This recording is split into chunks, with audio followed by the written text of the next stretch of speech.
प्रसादो यस्या प्रसादान्य गति कुतोऽपि ध्येयं स्तुवंस्तस्य यशस्त्रिसन्धम् वन्दे गुरुश्री चरणारविन्दम् आजानुलम्बितभुजौ कनकावदातो संकीर्तनैकपितरो कमलायताक्षो विश्वम्भरो द्विजवरो युगधर्मपालो वन्दे जगत्प्रियकरो करुणावतारो नमस्त्रिकालसत्ताय जगन्नाथसुताय च सभृताय सपुत्राय सकलत्राय ते नमः। बर्हापीराभिरामं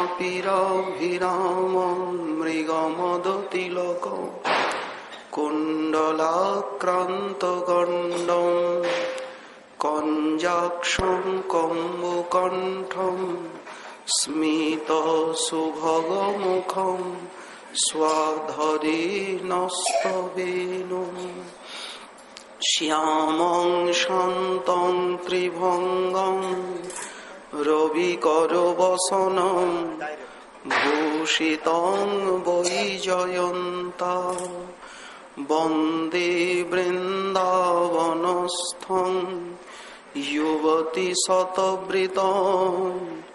ब्रह्मगोपालवेशं तप्तकाञ्चन गौराङ्गी राधे वृन्दावनेश्वरी वृषभानुसुते देवी त्वां नमामि हरिप्रिये। मूकं करोति वाचालं पङ्गुं लङ्घयते गिरिं यत्कृपातमहं वन्दे परमानन्दमाधवम्।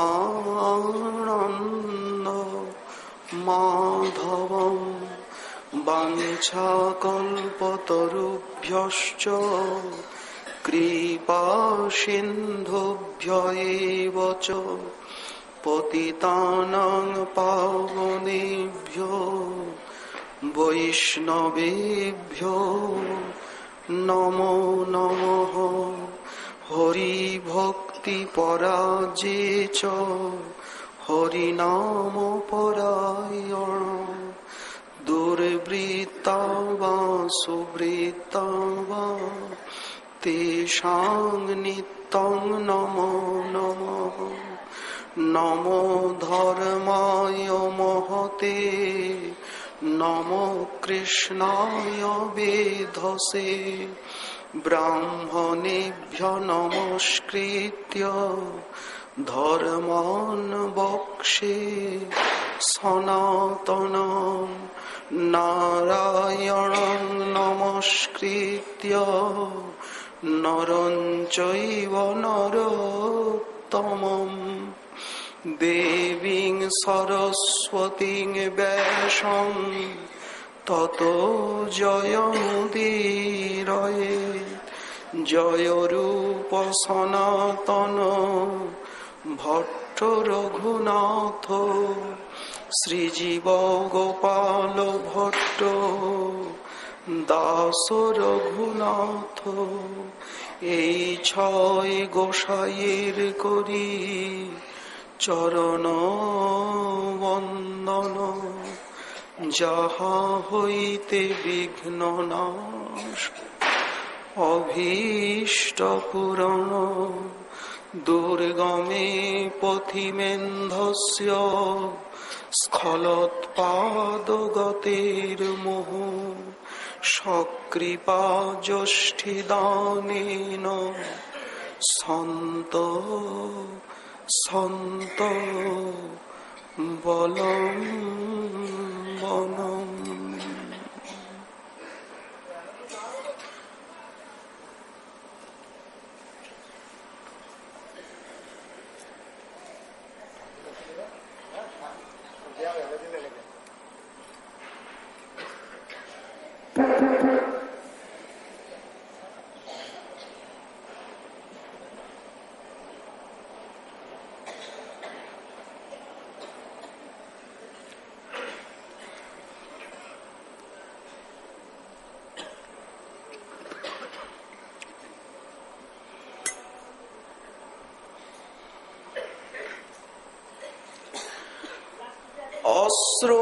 অশ্রুণাং কিমপি প্রবাহনিব হৈ ক্ষৌণিং পুর পঙ্কিলাং কুর্বন পানিতলে নিধায় বদরা পাণ্ডু কপোলস্থলিম আশ্চর্যং লবণোদরোধসি বসন শোণং দধানং শুকম গৌরী ভূয় হরি স্বয়ং বিতনুতে রাধা পদাবজে রতিম।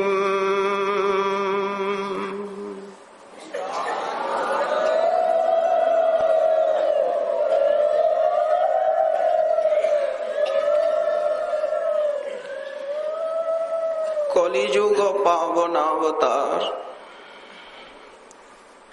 প্রেম পুরুষোত্তম অপার করুণা নিলয় নদিয়া বিহারী শ্রী শ্রী গৌরহরির পরম অন্তরঙ্গ পার্ষদবর্জ্য শ্রীল প্রবোধানন্দ সরস্বতী চরণ তার শ্রী শ্রী চৈতন্য চন্দ্রামৃতম নামক মহাগ্রন্থে 135 সংখ্যক শ্লোকে রাধা ভাব বিভাবিত শ্রীমন মহাপ্রভুর যে সন্ন্যাস স্বরূপটি তারই বর্ণনা দিচ্ছেন এই শ্লোকে অতি সরস ভাবে। শ্লোকটির ভিতরে আছে নীলাচল বিহারী শ্রী শ্রীমন মহাপ্রভুর গম্ভীরা লীলা। সে তো অপার অফুরন্ত রসের সমুদ্র, তেমনি গুরু গম্ভীর। আমরা ধীরে ধীরে সোপানগুলি অতিক্রম করব। মহাপ্রভুকে সন্ন্যাসী সাজিয়ে নীলাচল বাসীকে কাঁদিয়ে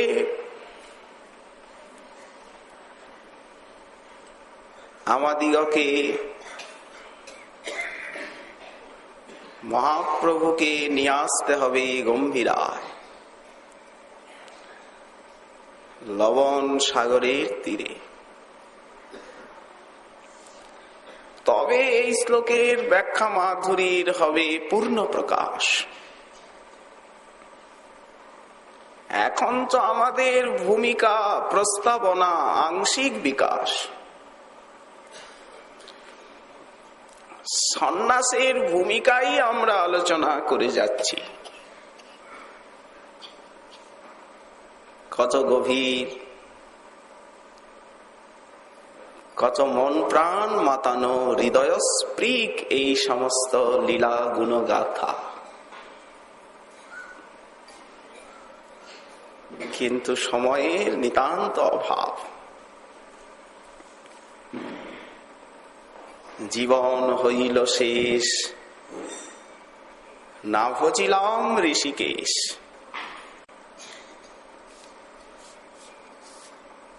এখনো চেতন পেলাম না।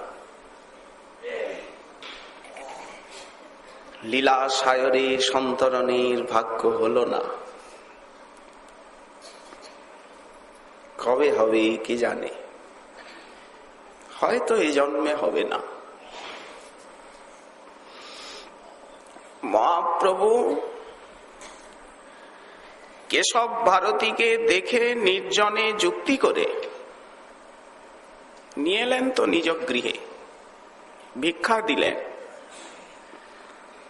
অনেকক্ষণ বসে আর গুপ্ত পরামর্শ করলেন। তোমাকে দেখে মনে হয় তুমি সুখ কিংবা প্রহ্লাদ। এত আনন্দ লাগছে না তোমায় দেখে।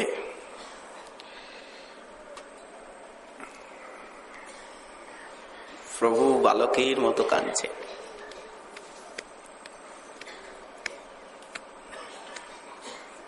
তোমার দর্শনে আমার মনে হচ্ছে তুমি ভগবান বিষ্ণু। বিষ্ণু দৈন্যের মূর্তি এই নদিয়ার অবতার।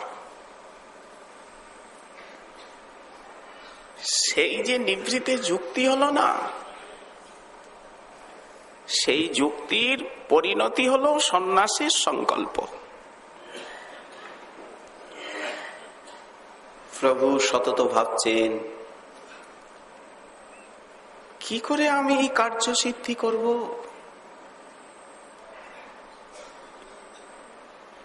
না বলে পালিয়ে যাব? প্রাণে মারা পড়বেন সকলে। ভক্তগণ তো আমার সুখে সুখী, আমার দুঃখে দুঃখী। শ্রীপাদ নিত্যানন্দ তিনিও তো পিতামাতার স্নেহ, জননী জন্মভূমির স্নেহ মমতা ত্যাগ করে চিরদিন তীর্থবাসী। আগে মনের কথাটা ওনাকেই খুলে বলি, কারণ আমার যে কিছু কার্য সব নিত্যানন্দ দ্বারে। তিনি এবং আমি বিগ্রহে দুই হলেও অভেদ। তাকেই বলবো কথাটা। শ্রীপাদ আমি বেশি দিন থাকবো না নদিয়ায়, পারছি না, প্রাণ কণ্ঠাগত। প্রেমধন লাভের আশায় প্রাণনাথের দর্শন আকাঙ্ক্ষায় আমাকে সন্ন্যাস নিতেই হবে। আকাশ যেন মাথায় ভেঙে পড়ল। উফ, কর্ণ কঠোর বজ্রপাত। গৃহ ছাড়িবেন প্রভু জানি নিত্যানন্দ, বাক্য নাহি স্ফুরে যেন হইলা নিষ্পন্দ। মূর্ছা প্রায় অবস্থা হলধরে। অত্যন্ত দুঃখদ সমাচার শ্রবণ করলে মানুষ তৎকালে মূর্ছিত হয়ে যায়, আনন্দেও মূর্ছা হয়। এই জন্য ওভাবে বলতে নেই। লোকে বলে যে আপনার প্রিয়জনের শরীর খুব খারাপ, আপনি তাড়াতাড়ি আসুন। হঠাৎ করে ওই দুঃখদ সমাচারটা বলতে নেই। নিতাই চাঁদের মূর্ছা প্রায় অবস্থা। প্রভু আর দাঁড়ালেন না, শ্রীপাদ পরে রইলেন। সম্বিত ফিরে পেলেন করুণা সিন্ধু শ্রী নিতাই সুন্দর। নিভৃতে গিয়ে বসলেন। নিভৃতে বসিয়া প্রভু কান্দয়ে সদাই, ভাবিয়া আয়ের দুঃখ নিত্যানন্দ রায়।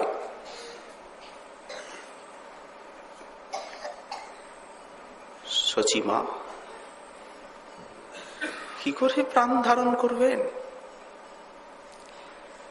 নিশ্চয়ই তিনি এই শোকে মারা যাবেনই যাবেন। তাকে কি সামলাবে? জননীর দুঃখের কথা ভেবে নিত্যানন্দ প্রভু গোপনে খালি কাঁদছেন ফুপিয়ে ফুপিয়ে। কোন বুদ্ধি যে খেলছে না, কিভাবে বাধা দেব তাকে? মুকুন্দ, মুকুন্দ, আসুন আসুন প্রভু আসুন। বসতে দিলেন। মুকুন্দ, কিছু কৃষ্ণ মঙ্গল গাও। ফিগ বিনিন্দ কণ্ঠে মুকুন্দ কৃষ্ণ মঙ্গল গান গাইতে লাগলেন। নয়নে দর দর বাড়ি ধারা। প্রভু গাঢ় আলিঙ্গন করলেন। পুরস্কার। মুকুন্দ, শুনহ কিছু কথা। তোমার কাছে একটা যুক্তি জিজ্ঞাসা করতে এসেছি। প্রভু দাসের কাছে? বাহির হইব আমি, না রহিব হেথা। কি বললেন প্রভু? মূর্ছিত হয়ে পড়লেন মুকুন্দ। ভক্তের দুঃখ দেখি ভকত বৎসল, কত ভালোবাসা। ভক্তির অর্থই হচ্ছে মন প্রাণ দিয়ে, 16 আনা দিয়ে তাকে ভালোবাসা। প্রভু মুকুন্দকে কোলে নিয়েছেন। স্নিগ্ধ মধুর স্পর্শে সম্বিত ফিরে এলো। অরুণ আখি ছল ছল।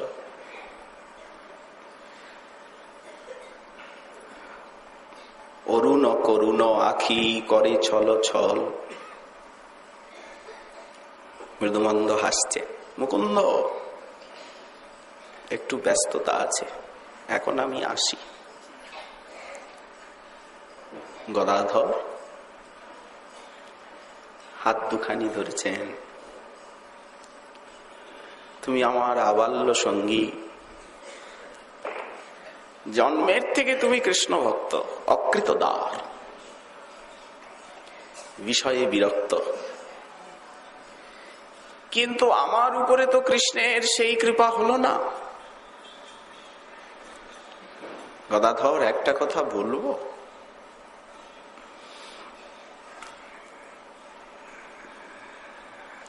না রহিব আমি গৃহবাসে। গৃহে থাকবে না? কোথায় যাবে? যেতে দিকে চলিবাও কৃষ্ণের উদ্দেশ্যে। কৃষ্ণ অন্বেষণে আমি যাব, দুই চোখ যেদিকে যায়, নদিয়ার মোহ কাটিয়ে। রেগে গেলেন গদাধর। কেন সংসারে বসে হরিভজন হয় না? সংসার ছেড়ে মাথা মোড়ালেই কি হরিভজন হয়? মাথা মোড়ালে যমদণ্ড এড়ানো যায় না, জেনে রেখো প্রভু।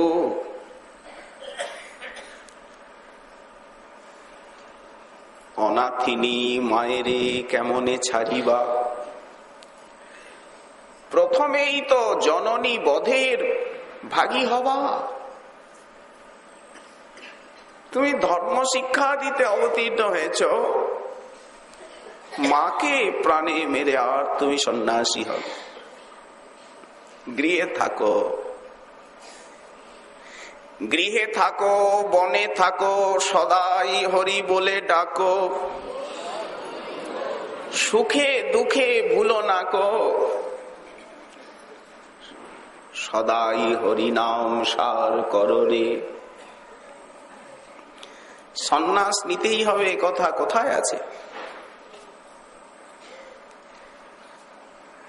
গদাধরের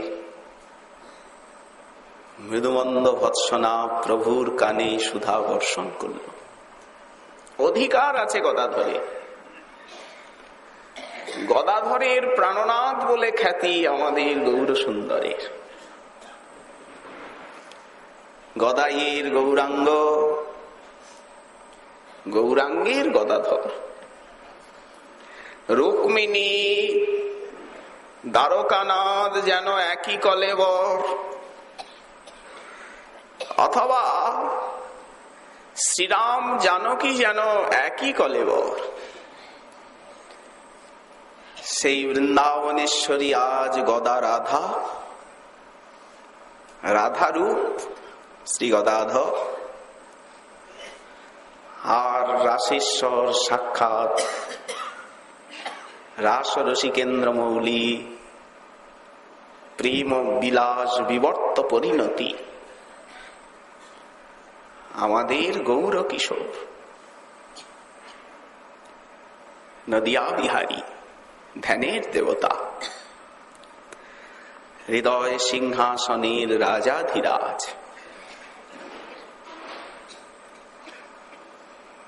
প্রভু শ্রীবাসীর অঙ্গনে এলেন। পণ্ডিত, বলি পণ্ডিত দেখো, যেমন সদাগর যারা ব্যবসায়ী, ধন উপার্জনের জন্য দেশ ছেড়ে কত তেপান্তরে যায়, কত কষ্ট সহ্য করে, ধন উপার্জন করে এনে আর সকলকে পোষণ করে, একা তো খায় না, কুটুম্বগণকে পালন করেই তো।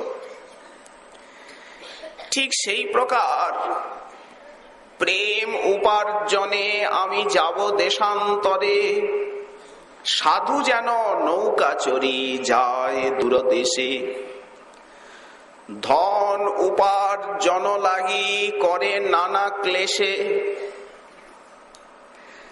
যদি পার্থিব ধন উপার্জনের জন্য মাথার ঘাম পায়ে ফেলতে হয়, মানুষ এত দিন রাত পরিশ্রম করছে কি নেশায়,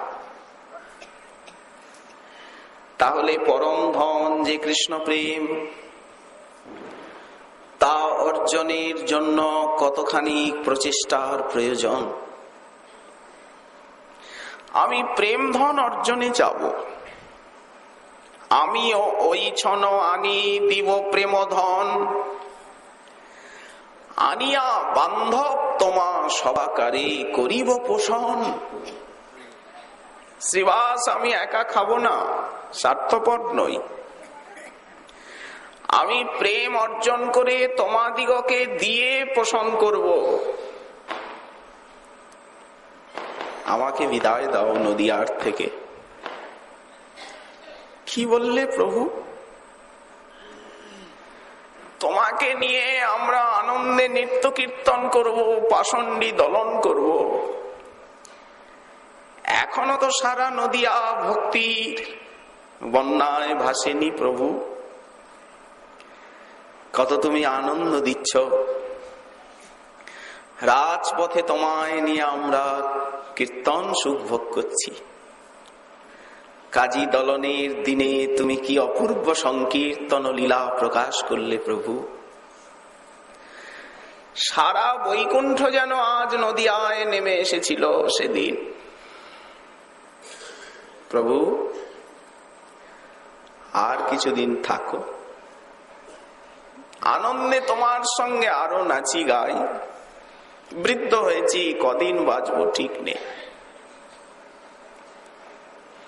আমার এই প্রার্থনা প্রভু মঞ্জুর করো। আরজি আমার, মর্জি তোমার প্রভু। বৃদ্ধ শ্রীবাস কাঁদছে। তুমি মাকে কি করে ছাড়বে? তোমার বিচ্ছেদে আমরা কেউ প্রাণে বাঁচব না, মরে যাব। প্রভু বলছেন, তোমরা আমার দুঃখ বুঝলে না। কৃষ্ণ বিরহে আমার অন্তর দগ্ধ হচ্ছে,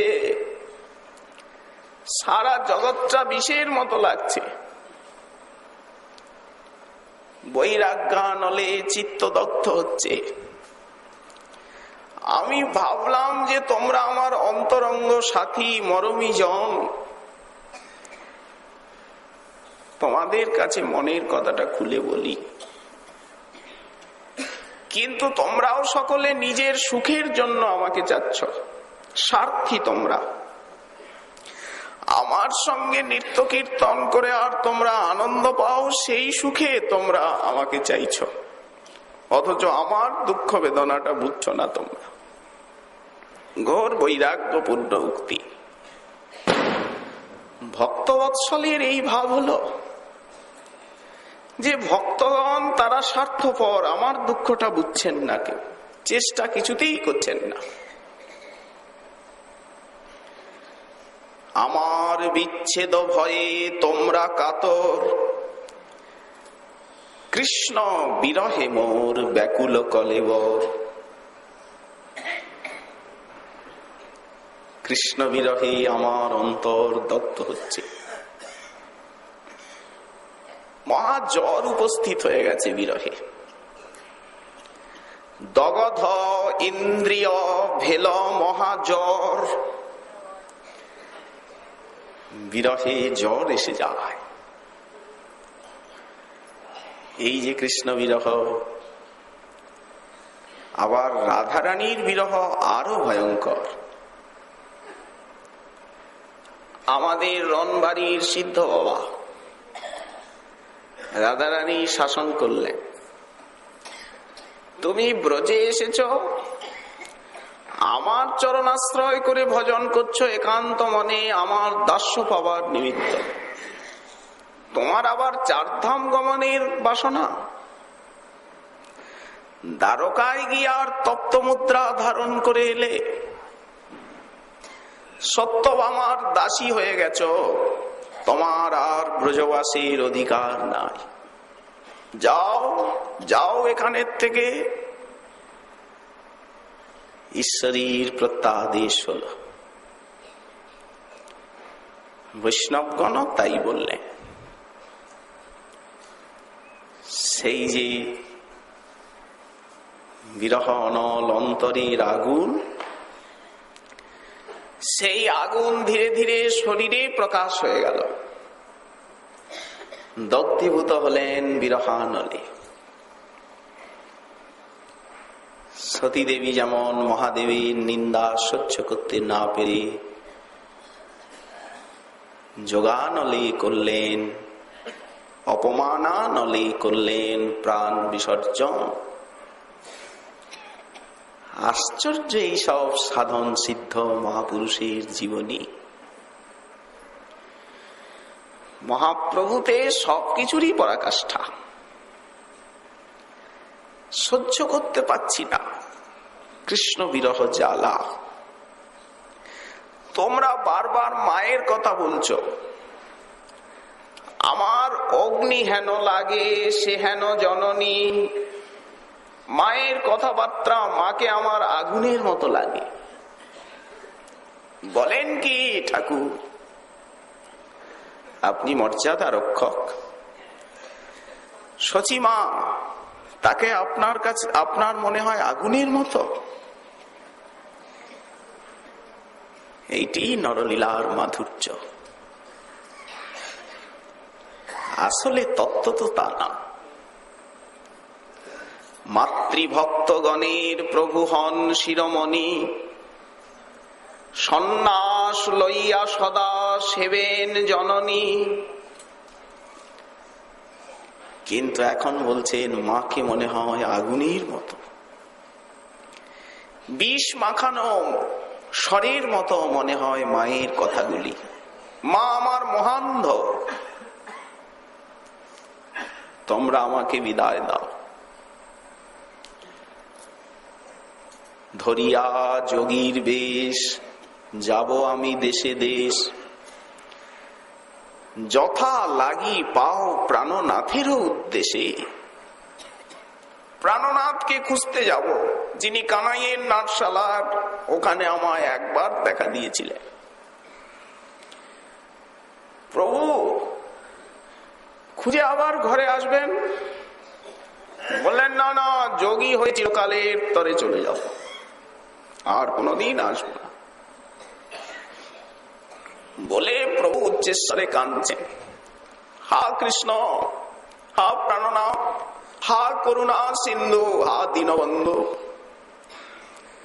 এরা আমার দুঃখ বুঝলো না, আমার ব্যথার ব্যথি আমি নদিয়ায় কাউকে পেলাম না। এত অন্তরঙ্গ ভক্ত, কিন্তু প্রাণ খুলে একটু দয়ের কথা বলবো এমন স্থান আমার নেই। হা কৃষ্ণ, আমি কবে তোমায় পাবো? ফুপিয়ে ফুপিয়ে শচীনন্দন কাঁদছে। কাঁদতে কাঁদতে মূর্ছিত হয়ে পড়ে গেলে।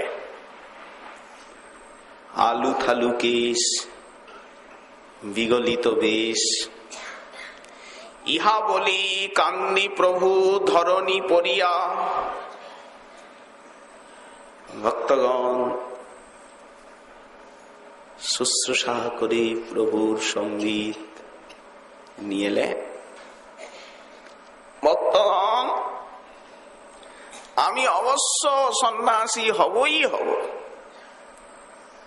তোমরা আমার কথা বিশ্বাস করছো না, আমি পরিহাস করছি। এই বলে হুঙ্কার করে প্রভু সকলের সামনে একদম যজ্ঞোপবীত ধরে টান দিয়ে ছিঁড়ে ফেলে দিলেন। সন্ন্যাসী হবই হব, সর্বদা যজ্ঞোপবীত ধারণ করতে হয় বিপ্রকে। ব্রহ্ম তেজ পুটিত, ব্রহ্ম গায়ত্রী জপ পুষ্ট। প্রভু যজ্ঞোপবীতকে টেনে ছিঁড়ে দিয়ে আর বর্ণাশ্রম ধর্ম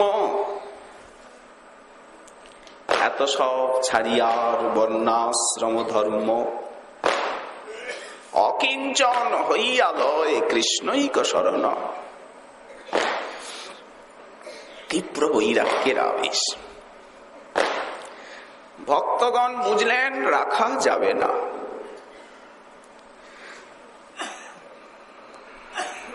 সবাই ক্রন্দন করছেন চরণে পড়ে,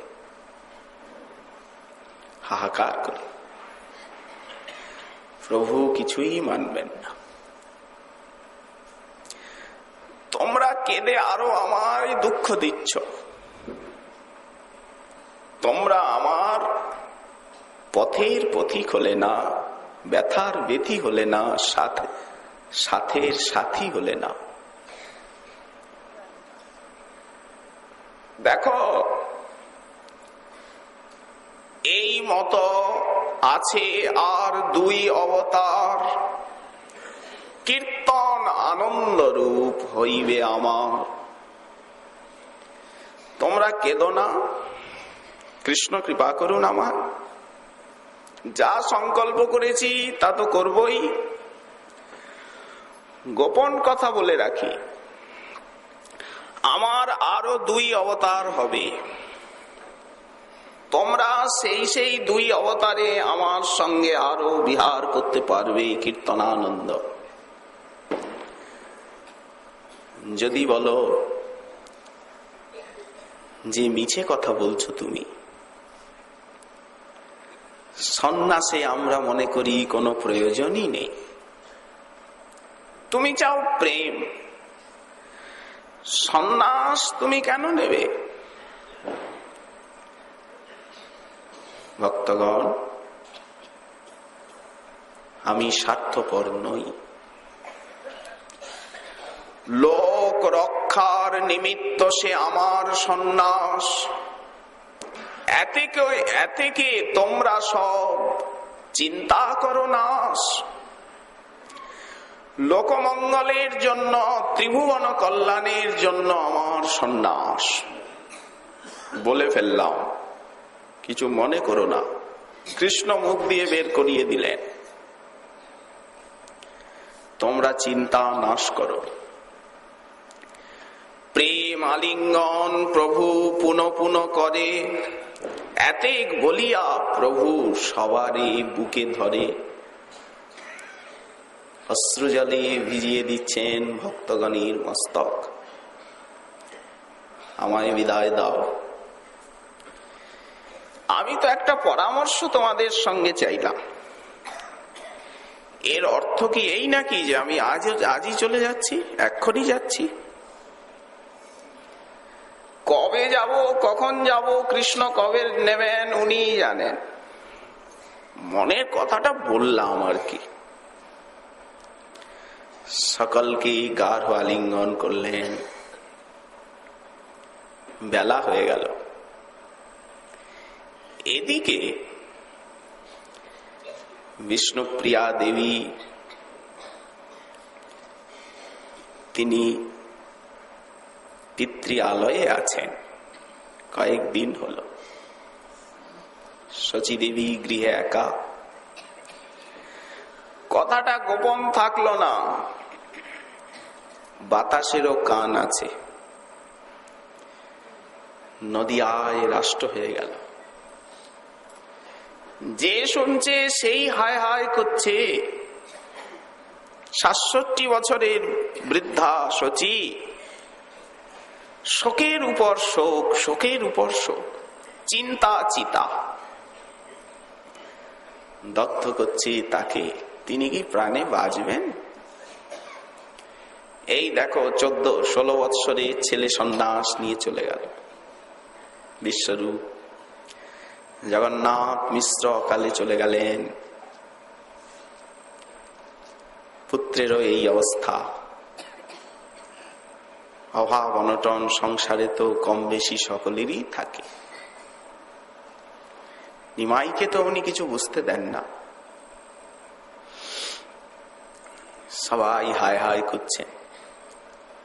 তবে বিশ্বম্ভর গেলা নিজ ঘর, সবারে বিদায় দিয়া। সন্ন্যাস আশয়ে যতেক করয়ে, জননী না জানে ইহা। মাকে কিন্তু কিছুই বলেননি। শচীমার কানে পরস্পর সেই কথাটি গেল। শচী বলি, ঠাকুরানী কিছু শুনেছেন কি? কি শুনবো? বলি, আজকাল নাকি নিমাই সন্ন্যাসীদের সঙ্গে মিশছে। বলি, তা তো একদিন কেশব ভারতীকে নিয়ে এলো, আমায় বলল, মা পরম কৃষ্ণ ভক্ত উনি, ঠিক করে রান্নাবাড়ি করো। কে করালাম। অনেকক্ষণ তার সঙ্গে কথা বলল। কি সন্ন্যাসী দেখলেই তো জানো আমার প্রচন্ড ভয় হয়। কিন্তু নিমন্ত্রণ করে নিয়ে এসেছে অতিথি সন্ন্যাসীকে, কি বলি আমি? নিমাইকে জিজ্ঞাসাও করলাম। নিমাই বলে, তার সঙ্গে কৃষ্ণ কথা বলছিলাম। ঠাকুরানী, আমরা তো শুনলাম সে নাকি সন্ন্যাস নেবে। কে বলল? অমুকে অমুকে। শুনে শচীদেবীর মাথায় আকাশ ভেঙে পড়ল। আকাশ ভাঙিয়া পড়ে মস্তক উপরে। অচেতন হইলা শচী মূর্ছিত অন্তরে। উন্মত্ত পাগলি শচী বেড়ায় চৌদিকে।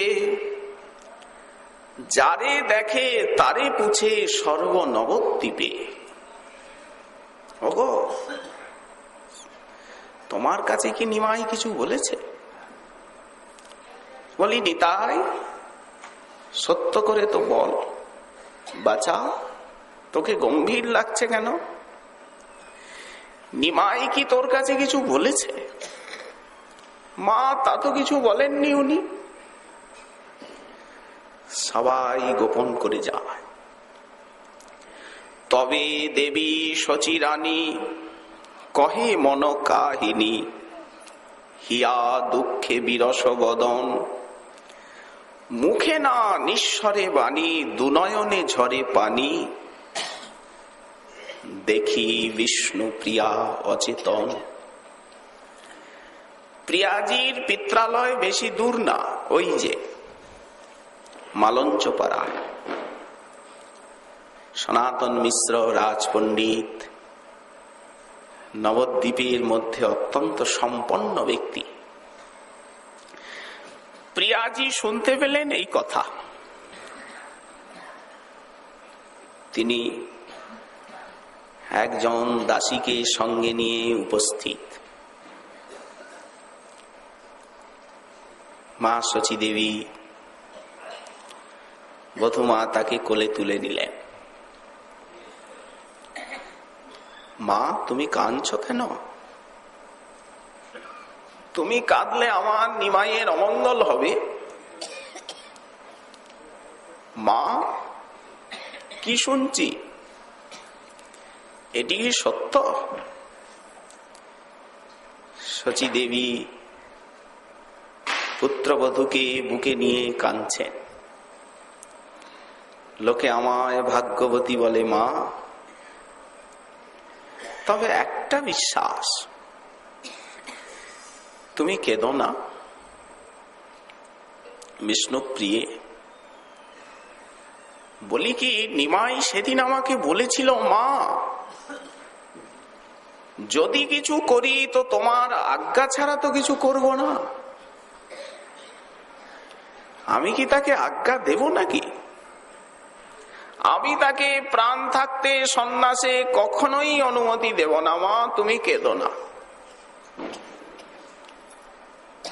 রন্ধন হলো। যথাসময়ে প্রভু গঙ্গা স্নান করে ভোজনে বসেছে। প্রিয়াজি পরিবেশন করছেন, মা কাছে বসে। গম্ভীর বিরস বদন, নয়নে অশ্রুধারা, শ্রাবণের মেঘাচ্ছন্ন গগনের মতো শচীর মুখারবিন্দ। প্রভু হাস্যরস বিস্তার করছেন। মা, তোমার বৌমাকে কে আনলো? আমাকে তো কিছু জিজ্ঞাসা করনি। নিমাই, অনেক বেলা হয়েছে, তাড়াতাড়ি খেয়ে নে। কে বৌমাকে আর বলবে, বৌমা নিজেই এসেছেন।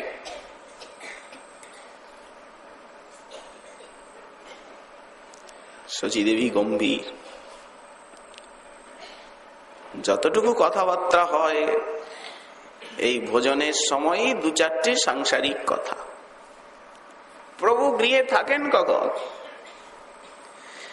দিনেও থাকেন না, রাত্রেও থাকেন না।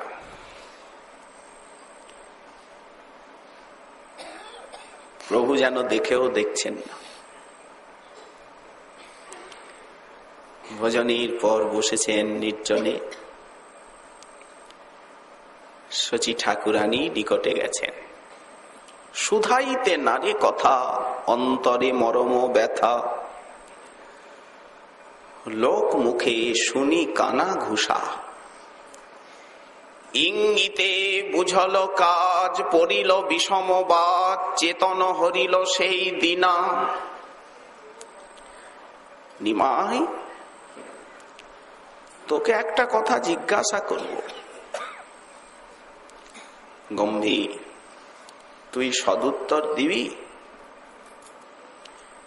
যথার্থ উত্তর দিবি, দিস তো বলি।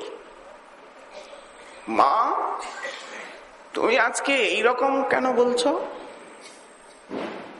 বলি না, যথার্থ উত্তর যদি দিস তো বলি, তোর দাদার মতো তুইও কি আমায় কাঁদিয়ে চলে যাবি? মা তোমায় এ কথা কে বলল? কে বলল তা নয়, বলছি দেখ, 7-8 কন্যাকে হারিয়ে তারপর আমি তোকে পেয়েছিলাম। তোর সকল কিছু আশ্চর্য শিশুকালের থেকে। ভয় পেয়েছিলাম আমরা তুই বুঝি বেশি দিন বাঁচবি না। ডাকিনি শাকিনি হইতে শঙ্কা উপজিল চিতে, ডরে নাম থুইল নিমাই, এই জন্য তোকে নিমাই নাম দিল সবাই। ওরে তুই যে এক গুয়ে, কি আবদার তোর! একদিন তুই আমার কাছে গন্ধ তৈল আর পুষ্পমাল্য চাইলি, আমি বললাম নিমাই এনে দিচ্ছি। তুই রেগে গিয়ে মুহূর্তের মধ্যে সারা ঘর ধ্বস্ত ত্রস্ত করলি। আমি কিচ্ছু তোকে বলিনি কোনোদিন।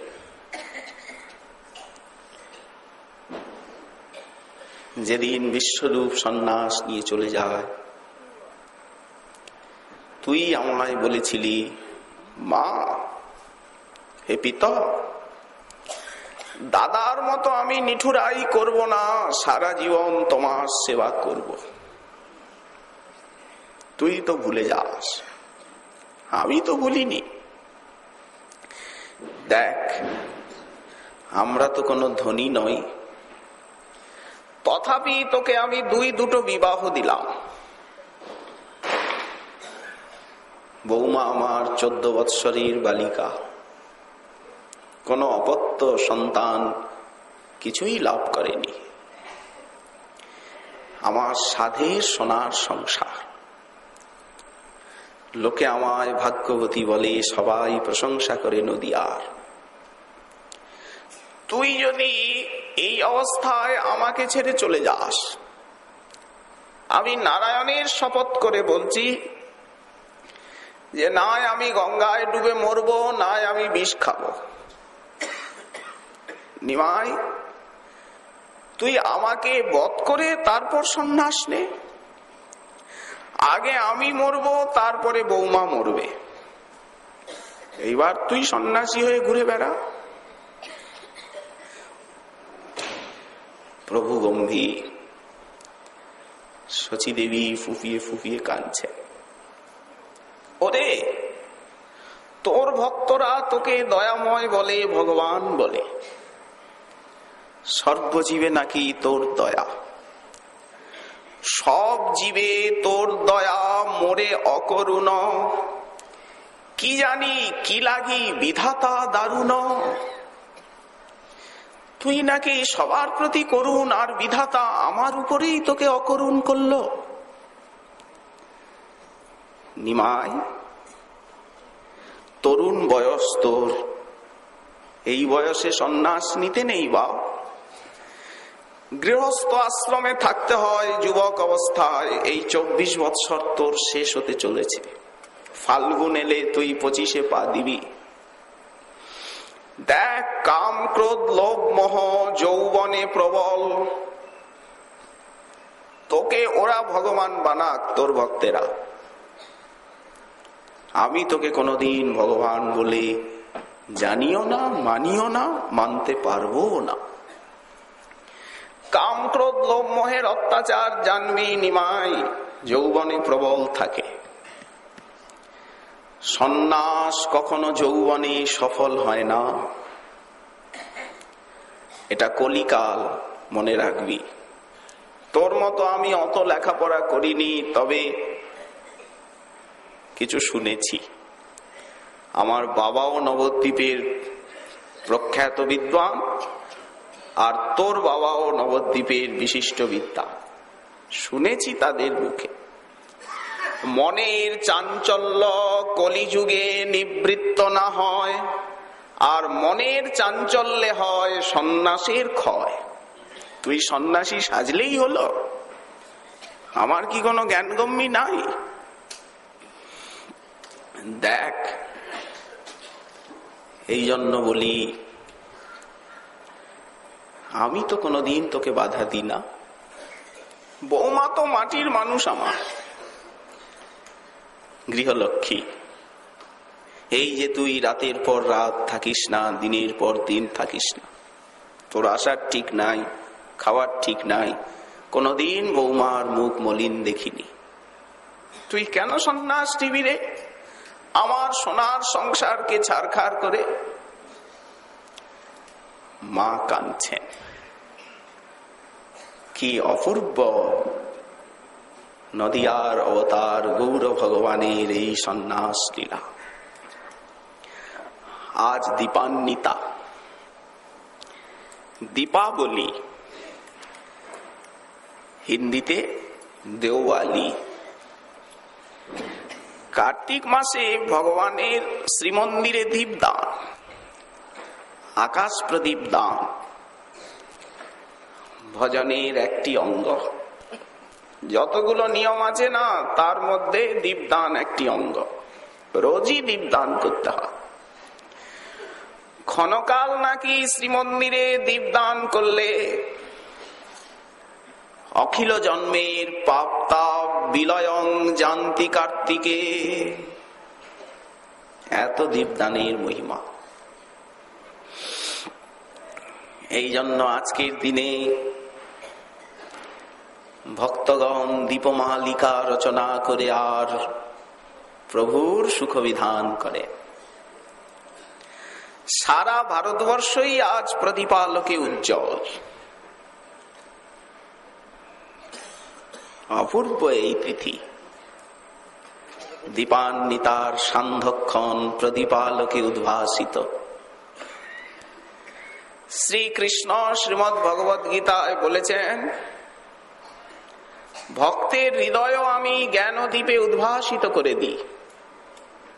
যারা আমার আশ্রয় নেয় না, তাদের হৃদয়ের অজ্ঞানতম আমি নিজে জ্ঞানদীপ জ্বালিয়ে আর দূর করি। এক অঙ্গ সাধে কেহ সাধে বহু অঙ্গ, নিষ্ঠা হইলে উপজয় প্রেমের তরঙ্গ। বনের ভিতরে একটা ভগ্ন মন্দির, কে পুজো আচরা করবে? বিষ্ণু দেবতা। দূরে গ্রাম। একজন ভক্ত রোজ এসে সন্ধ্যাকালে একটি প্রদীপ জ্বালিয়ে দিয়ে চলে যান। সেই মন্দিরের ফাটলেই নিবাস করে এক ইঁদুরি। সে করে কি, ওই তেলটা খায়, এই আহার। একদিন তৈলটি পান করতে গেছে, সহসা তুলাটা দাঁতে লেগে গেল। ছটফট ছটফট করছে। যেই মাথাটা নাড়া দিয়েছে, প্রদীপটা বেড়ে গেল না, বেশি করে জ্বলে গেল। বেচারি ইঁদুরির মুখটা পুড়ে গেল। ছটফট ছটফট করছে। মন্দিরে ঠাকুর ভাবলেন, আহা, আমার আরতি করছে। প্রাণ হারালো ইঁদুর, মুশিক। ভক্তির আভাসের কত ফল। তাহলে আদরের সঙ্গে ভক্তি ও জঙ্গ যাজন করলে তার কত ফল হবে। ব্রজবাসিনীর রূপ ধারণ করে ভাবটার অনুকরণ করে পুতনা তাকে বিষ দিল। ঠাকুর তাকে এত উঁচু গতি দিলেন। আর যারা ব্রজবাসীর আনুগত্যে প্রীতিভরে তাকে কত কত ভোগ লাগাবেন, 56 ভোগ 34 ব্যঞ্জন। আচ্ছা, ঠাকুর তাকে কি দেবেন? বিষ দিলে এতখানি দিলেন। আর যারা পঞ্চামৃত চব্যচস্য লেচ্ছ পেয়েও দিচ্ছেন, তাদেরকে কি দেবেন ঠাকুর? ব্রহ্মার 4টে মাথা ঘুরছে এইটা নির্ণয় করতে, অনন্ত দেবীর সহস্র মাথা ঘুরে, ভক্ত বাৎসল্য সিন্ধু প্রভুর আচরণ দেখে কি সিদ্ধান্ত হবে? সেই মুশিক জন্মালো রাজকুলে রাজকুমারী হয়ে। দেখুন একটা দীপদানের কি মহিমা। হয়তো কেউ প্রদীপ দিতে পাচ্ছেন না, অর্থ সামর্থ্য নেই, সেইখানে শাস্ত্র বললেন যে নির্বাণ উন্মুখ প্রদীপকে যদি উনি একটু বাড়িয়ে দেন তাহলেও প্রদীপ দানের ফল মেলে। মন্দিরে কেউ প্রদীপ দিয়ে গেছে, প্রদীপটা নিভে যাচ্ছে, সেই সময় যদি প্রদীপটা একটু বাড়িয়ে দেওয়া যায় তাহলেও দীপদানের ফল মেলে। রাজকুমারীর মনে পড়ল যে আমি একটা মুশিক ছিলাম, প্রদীপ দান প্রভাবে আজ রাজকুমারী হয়েছি, দান নয় আভাসে। সেই জীবনে উনি ব্রত নিলেন প্রদীপ দানই করবেন, ঠাকুরের মন্দিরকে সাজাবেন। হৃদয় আলোকিত করো প্রভু, অবিদ্যা তিমির দূর করো প্রভু। কার্তিক মাসে দীপদানের মহিমা আরো অধিক। কালকে আবার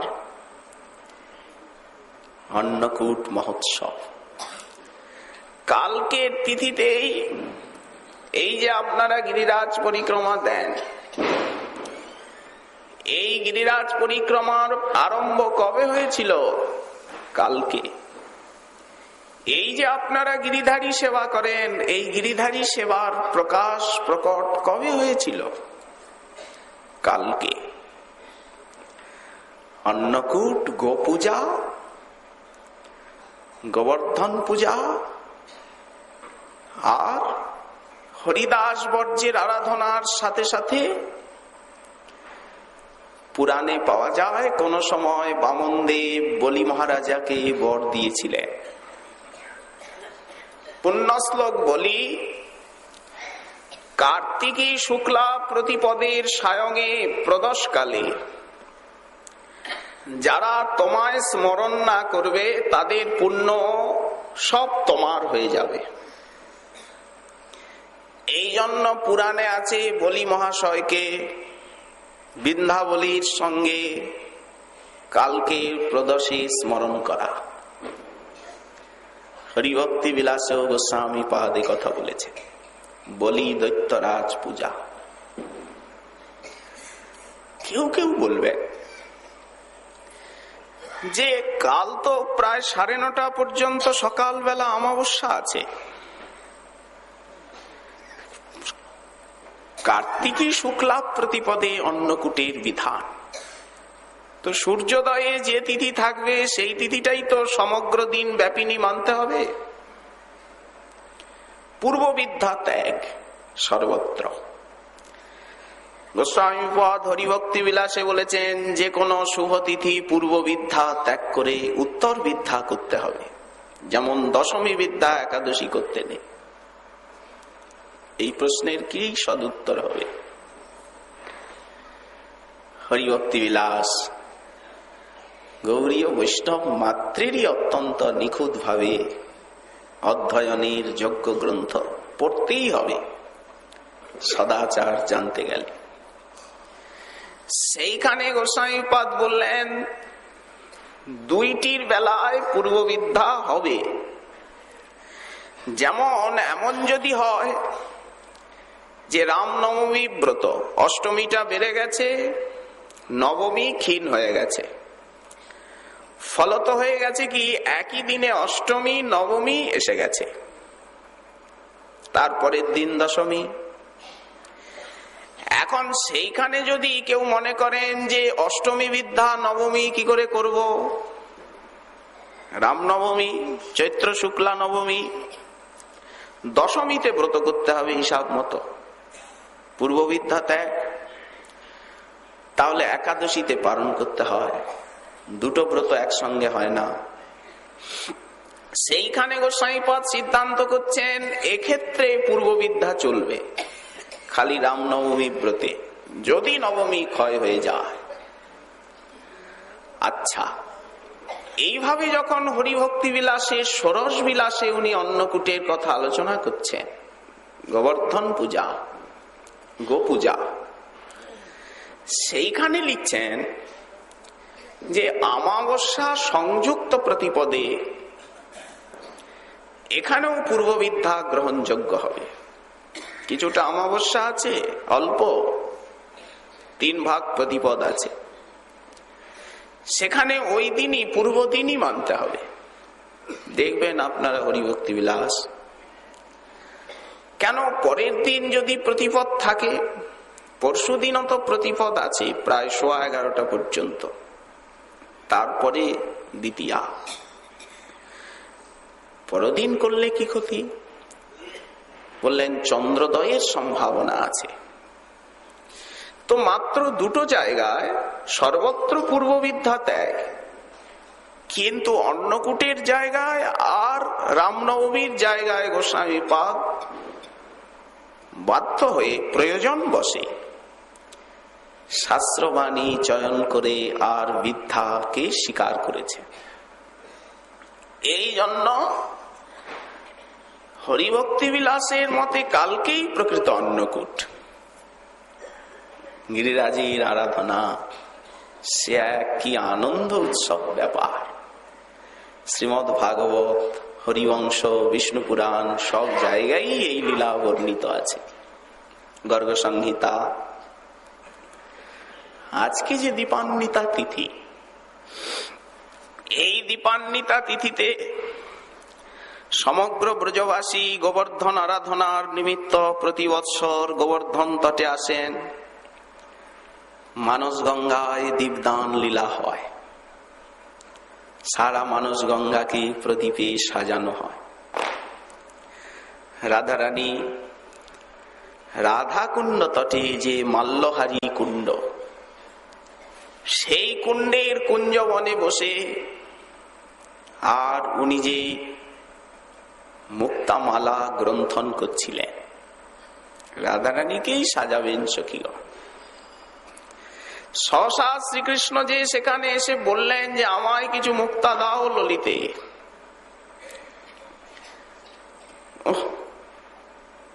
মুক্তা কি করবে? আমার প্রিয় গাভীগুলিকে সাজাবো। দিলেন না তারা, অবজ্ঞাত তিরস্কৃত হয়ে শ্রীকৃষ্ণ চলে গেলেন। রোষটা রয়ে গেল। গৃহে ফিরে গিয়ে মাকে বললেন, মা আমায় মুক্তা দাও। কি করবি রে গোপাল মুক্তা দিয়ে? মা আমি মুক্তার চাষ করব। ওরে পাগল ছেলে, মুক্তা চাষ করলে হয় না, মুক্তা ঝিনুকের মধ্যে হয়, সমুদ্রে। মা আমি করবই করব। পাগল ছেলে যখন যে বায়না ধরে, আচ্ছা নে, অভাব তো নাই কিছু। গোবিন্দ ক্ষেত্র প্রস্তুত করে মুক্তা বপন করলেন। মা দুগ্ধ দিয়ে সেচন করব। দুগ্ধ চেয়েও পাঠালেন, ললিতে কিছু দুগ্ধ দাও। ভালো বলছি কিন্তু, না হলে বিপদে পড়বে। যে গাভীগুলিকে তুমি চারণ করো, পোষণ করো, সেই গাভীর দুগ্ধগুলো দাও না, যাকে মুক্তা পরাবে। পারবো না। আচ্ছা।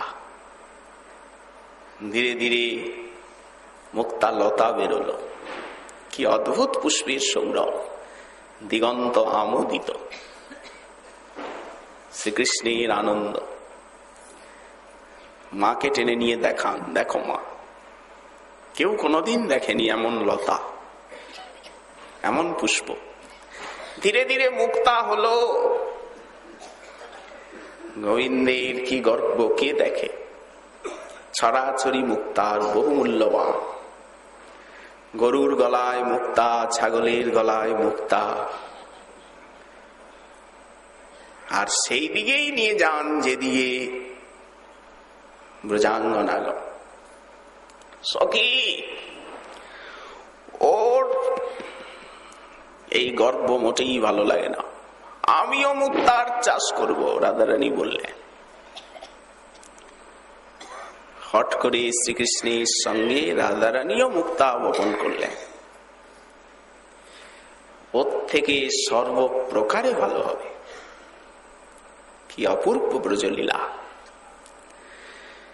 এদিকে হয়েছে কি, রাত্রিবেলা শ্রীকৃষ্ণ এই সমাচার পেয়ে সখাগণের দ্বারা আর মুক্তাগুলোকে তুলে নিয়ে ওখানে কাটার বীজ লাগিয়ে দিয়েছেন, হিঞ্চে কাটা। রাধারানী বললেন, সখীগণ প্রযত্নশীল হও, ও দুধ দিয়ে সেচন করেছে, আমি ঘি দিয়ে সেচন করব, সর্বাংশে ভালো হওয়া চায়। মা, আজকাল মথুরার বাজারে সেই রকম ঘি যাচ্ছে না কেন? ওরে বাছারা, কৃষ্ণ মুক্তার চাষ করেছে দেখে বৌমারাও মুক্তার চাষ করেছে রে, মুক্তা হলে বহু টাকা। মা, কিন্তু যদি মুক্তা না হয় তাহলে কিন্তু আর ওদেরকে ঘরে ঢুকতে দেব না। আরে বাছা, দাঁড়া, হওয়ার সময়টা দে। দেখতে দেখতে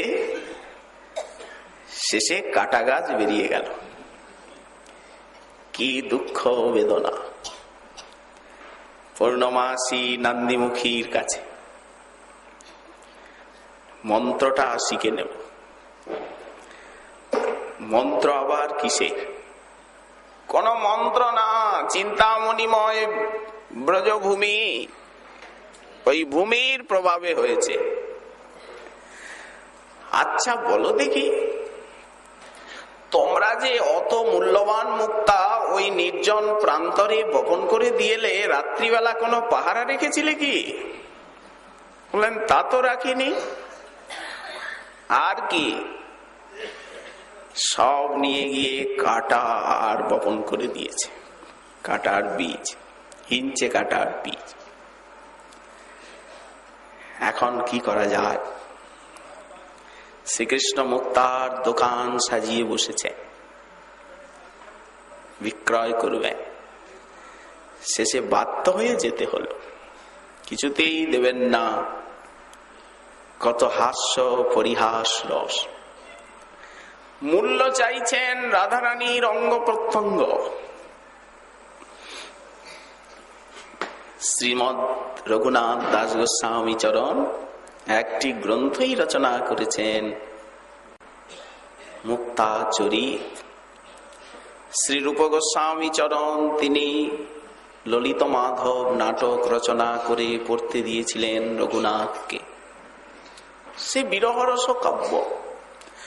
গ্রন্থ পড়ি রঘুনাথ দিবানিশি কাঁদে, হইলা অস্থির চিত্ত ধৈর্য নাহি বাঁধে।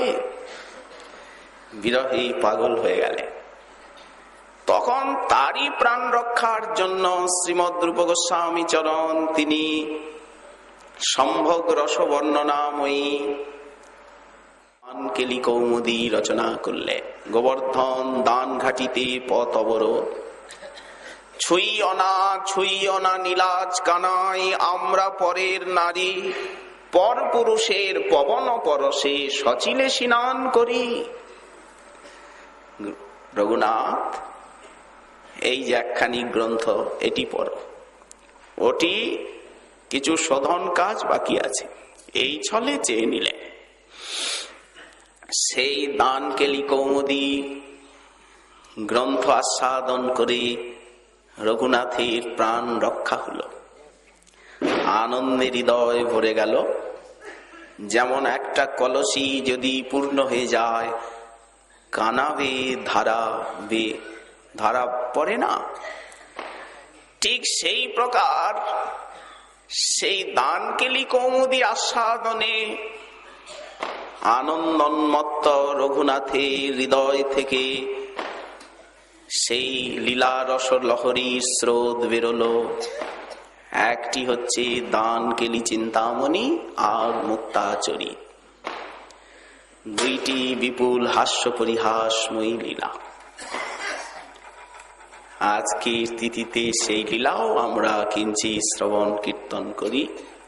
শ্রীমন মহাপ্রভুর কৃপা হলে আগামীকাল আবার এই বিষয়ে আস্বাদনের আকাঙ্ক্ষা রইল। আজকে আমাদের শ্রী শ্রী চৈতন্য চন্দ্রামৃতম কথা এইখানেই দেওয়া হলো বিশ্রাম।